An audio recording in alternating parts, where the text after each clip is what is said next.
Bismillahirrahmanirrahim. Assalamualaikum warahmatullahi wabarakatuh. Alhamdulillah. Alhamdulillahirabbil alamin. Assalatu wassalamu ala asrofil anbiya'i wal mursalin. Sayyidina wa maulana Muhammadin wa ala alihi washabbihi ajmain, amma ba'd. Sebelumnya, perkenalkan, nama saya Muhammad Ansar. Saya dari kelas Pendidikan Agama Islam 3. Di sini saya akan menjelaskan sedikit tentang hakikat manusia dan peradaban dan dinamika peradaban global dalam perspektif Al-Quran, yang terbagi ke beberapa materi. Yang pertama, hakikat peradaban. Yang kedua, makhluk beradab dan masyarakat beradab. Yang ketiga, evolusi budaya dan wujud peradaban. Yang keempat, dinamika peradaban global. Yang kelima, problematika peradaban. 1. Hakikat peradaban.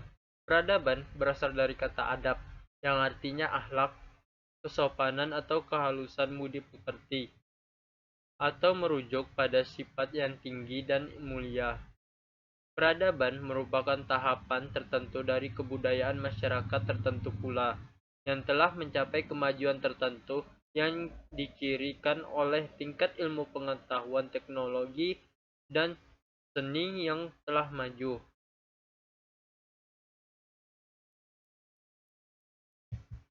2. Makhluk beradab dan masyarakat beradab. Manusia adalah makhluk yang beradab sehingga mampu menciptakan peradaban.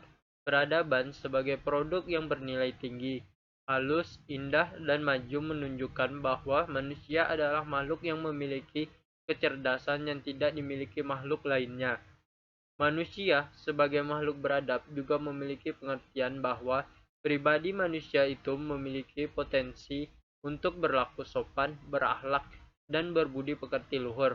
Manusia yang beradab mampu menyeimbangkan antara cipta, rasa, dan karsa untuk berbuat suatu kebaikan. Sebaliknya, manusia yang tidak beradab adalah orang yang perilakunya tidak sopan, tidak berakhlak, dan tidak memiliki budi pekerti luhur.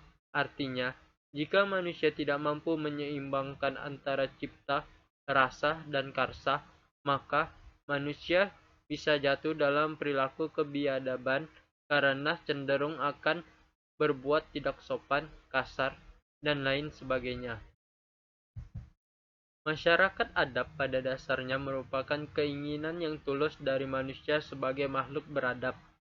Di Indonesia, masyarakat adab populer disebut dengan masyarakat madani.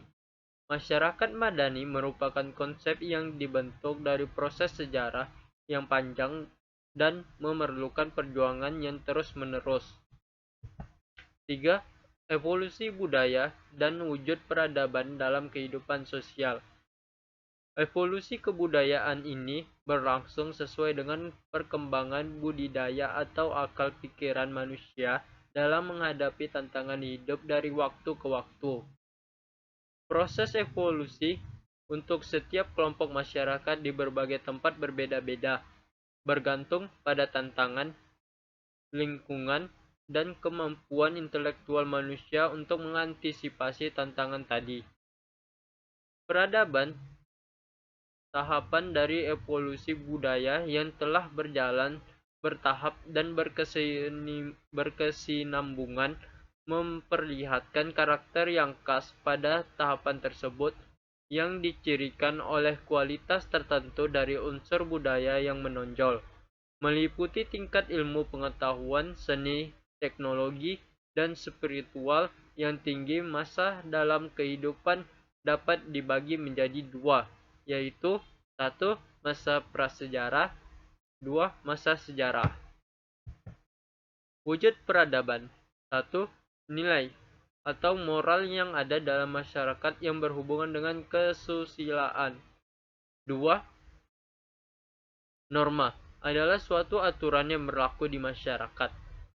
3. Etika adalah kebiasaan seorang berperilaku baik atau buruk. 4. Estetika adalah orang yang berhubungan dengan keindahan keselarasan, dan kesatuan. Dinamika peradaban global. Menurut Arnold Y. Toynbee, seorang sejarawan asal Inggris, lahir peradaban itu diuraikan dengan teori challenge dan respon. Peradaban itu lahir sebagai respon atau tanggapan. Manusia yang dengan segenap daya upaya dan akal menghadapi, menaklukkan, dan mengolah alam sebagai tantangan atau challenge guna mencukupi kebutuhan dan melestarikan kelangsungan hidupnya. 5. Problematika peradaban. Semakin berkembangnya teknologi terutama pada teknologi komunikasi, membuat cakrawala atau ilmu pengetahuan masyarakat semakin terbuka luas.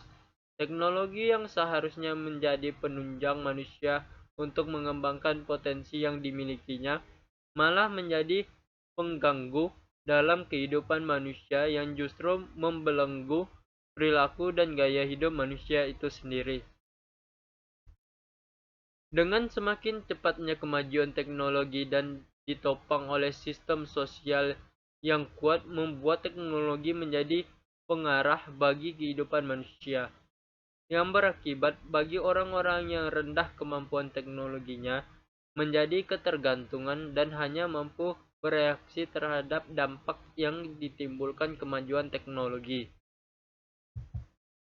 Dampak dari mudahnya akses informasi ini adalah masuknya kebudayaan luar yang selama ini tidak diketahui masyarakat, yang membuat pergeseran norma di masyarakat dan menyebabkan terjadinya kompromisme sosial yang membuat hal-hal baru yang masuk dalam masyarakat diterima karena perubahan norma. Cukup sekian yang dapat saya sampaikan, kurang dan lebihnya mohon maaf. Wassalamualaikum warahmatullahi wabarakatuh.